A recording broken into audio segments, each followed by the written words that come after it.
ಇನ್ನು ಬೆಂಗಳೂರಿನ Rameswaram cafe bomb ಬ್ಲಾಸ್ಟ್ಗೆ ಸಂಬಂಧಪಟ್ಟ ಹಾಗೆ ಬಂದಂಥ ಉಗ್ರ ಅವತ್ತು ಬಾಂಬನ್ನ ಇಟ್ಟಂತವನು ಬಸ್ನಲ್ಲಿ ಬಂದಿದ್ದ ಅನ್ನುವಂಥ ಮಾಹಿತಿ ಲಭ್ಯವಾಗ್ತಾ ಇರೋದು. ಕಳೆದ 2 ದಿನಗಳಿಂದಾನು ತೀವ್ರತರವಾಗಿ ತನಿಖೆ ನಡೀತಾ ಇದೆ. 11 ಗಂಟೆ 10 ನಿಮಿಷ 25 ಸೆಕೆಂಡ್ಗೆ ಆತ ಕೆಫೆ ಮುಂಭಾಗದಲ್ಲಿರುವಂತಹ ಬಸ್ ನಿಲ್ದಾಣದಲ್ಲಿ ಬಂದು ಅಲ್ಲಿ ಆತ ಬಸ್ ಅನ್ನ ಇಳಿದಿದ್ದ.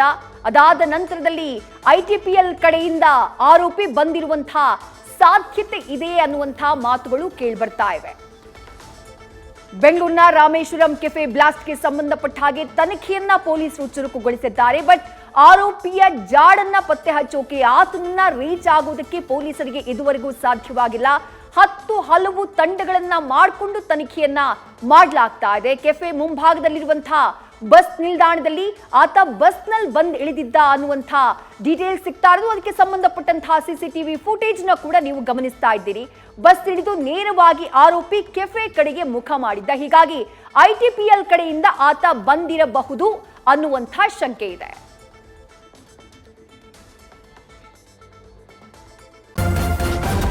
ನ್ಯೂಸ್ ಫಸ್ಟ್ ನಿರ್ಭೀತಿಯಿಂದ ನಿಮ್ಮ ಪರವಾಗಿ.